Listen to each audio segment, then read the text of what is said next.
இது முடிஞ்ச உடனே, லஞ்ச் முடிஞ்ச உடனே எல்லாருக்கும் தூக்கம்னு வராது, ஆனால் கிறக்கமாக இருக்கும். அவர் கேட்பார், என்ன அந்த யார் நம்மளை நடத்தின்னு போகிறாரோ அவர், என்ன ஒரு மாதிரி இருக்கீங்க, டல்லாக இருக்கீங்க, எழுந்துருங்க அப்படின்னா எழுந்து நில்லுங்கன்னு அர்த்தம் கிடையாது, பி ஓப்பன் அப்படின்னு அர்த்தம். அதை தான் ஆண்டாள் சொல்கிறேன். இதெல்லாமே இந்த தத்துவார்த்தங்கள் அத்தனையுமே இப்போ நமக்கு பயன்படுத்துகிறோம், ஆனால் நமக்கு தெரியல.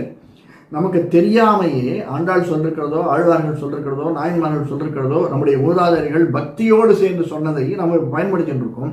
ஆனால் தெரியாமல் பயன்படுத்துகிறோம். அது இதுதான் அது அப்படின்னு நம்மளுக்கு புரிஞ்சிக்க முடியல. கனெக்ட் பண்ணினோம்னா புரிஞ்சுக்கிறது. அதை தான் சொல்கிறார், உறங்காது எழுந்திராய். ஏன்னா இப்போ நீ தான் உன்னை போய் எழுப்பினதுக்கப்புறமா நீ எப்படி உறங்காது எழுந்திராயின்னு சொல்ல முடியும்? உறங்கின்றதே ஏந்திருன்னு சொன்னால் அர்த்தம் இருக்குது ஆண்டாள் சொல்கிறதுல. ஆண்டாள் எழுப்பிட்டு கூப்பிடுறா ஏந்து வான்னு. அதுக்கப்புறம் என்ன அர்த்தம் சொல்கிறா? உறங்காது எழுந்திராய் அப்படிங்கிறா. என்ன அர்த்தம்? இதுதான் அர்த்தம். கார்பரேட் கம்பெனியில் இப்போ இருக்கிறது, ஸ்கூல்லையும் நிறைய நடக்கிறது. ஆஃப்டர் லஞ்ச் பீரியட் வந்து என்ன ஆகும், அப்படியே ஒரு மாதிரி இருக்கும், கண்ணு பார்த்துட்டே இருக்கும், காது கேட்டுட்டே இருக்கும், ஆனால் மனம் அதில் செல்லாது.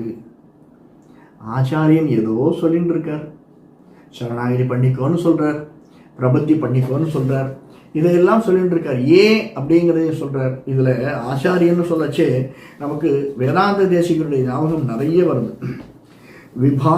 அதாவது விபாத்துமே சேதசி விஷ்ணு சேது வேகாபகா வேக விகாத சேது வேக விகாத சேது ஹேத்து அம்போஜயேனோர் யதுபஜ்ஞம் ஆசீத்